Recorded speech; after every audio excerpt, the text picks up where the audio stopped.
America is rooted in freedom. Freedom to choose everything from your religion to your clothes, and yes, freedom to choose what kind of car you drive. But the Democrats don't see it that way. Last night, nearly 200 House Democrats voted against allowing you to decide whether or not you want to drive an electric vehicle. The House approving the Choice in Automobile Sales, or the CARS Act, in a 221 to 197 vote.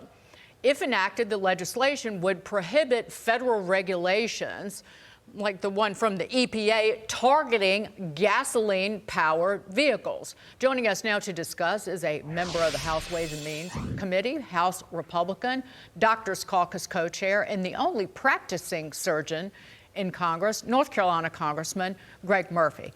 Congressman, I know that you voted yay on this. There were 5 Democrats who voted along with the Republicans to strip this power away from the Environmental Protection Agency. But why on planet Earth would almost 200 Democrats vote against choice and vote for forcing people to drive electric vehicles? Well, Dagan, they've just lost their mind. This is just a world where it has become, instead of Christianity, which they seemingly so many have abandoned, they've become in the almighty religion of climate change, everything in climate change. You know, it would have been a hell of a lot smarter if the Biden administration and all these left progressives had ever say, hey, everybody, can you just try switching to hybrids? And then we'll make that transition that way, instead of shoving it down the throat. You know, we saw 3,000, I believe it was 3,000 auto dealers write back and say, these things aren't moving. We're not selling them. Stop throwing them down our throats. And so it's just the American people making a choice. And as usual, our Democratic colleagues are absolutely tone deaf. All right, Congressman, we're going to move to your pre-congressional career, because there's recently been a spike in a pneumonia-like respiratory illness spreading all over China, particularly affecting children, and sparking fear that lockdowns and restrictions will return again. Several of your colleagues have sent a letter to the Biden administration urging the president to immediately restrict travel between the United States and China until we know more about the dangers posed by this illness. The letter goes on to say that a ban on travel now could save our country from death, lockdowns, mandates, and further outbreaks later. So, Congressman, have you gotten a response from the administration? And how serious is this budding illness in China? Should we really be concerned? Is this COVID 2.0?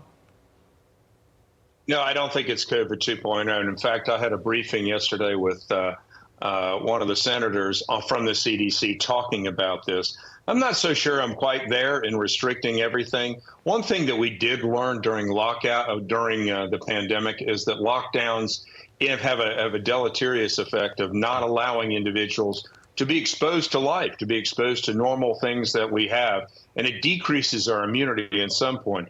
You know, the Chinese live very, very, very, very close. And what happened in New York, you know, people don't give Trump the credit that was due, that he stopped flights that are coming over.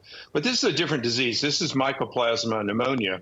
We've seen this for decades. This is not a new novel virus. So I don't think we're, you know, knowing what we know right now and not being able to trust China whatsoever with any information comes out there. I don't think we're nearly at that point yet where we need to have fear of these massive lockdowns occurring again in the United States.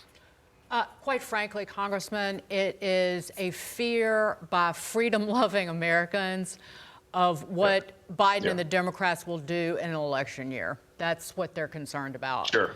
What would benefit the man, the old man currently sitting in the White House, and that's certainly. I'm just speaking my mind, and I'm saying what people are thinking at home. Well, Dagan, I think people got really tired of this, and not only Republicans, but Democrats, in the fear-mongering that went through.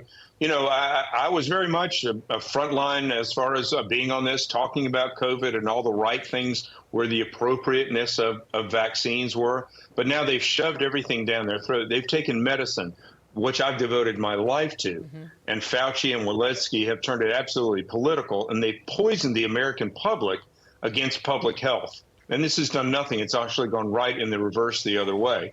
And so we don't know who to trust now because they've become so political about this. They throw lockdowns on America, guys. It's not happening.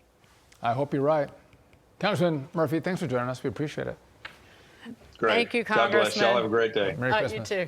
Sean and I'll be right here every day. Nobody else. No, our team will be right here too.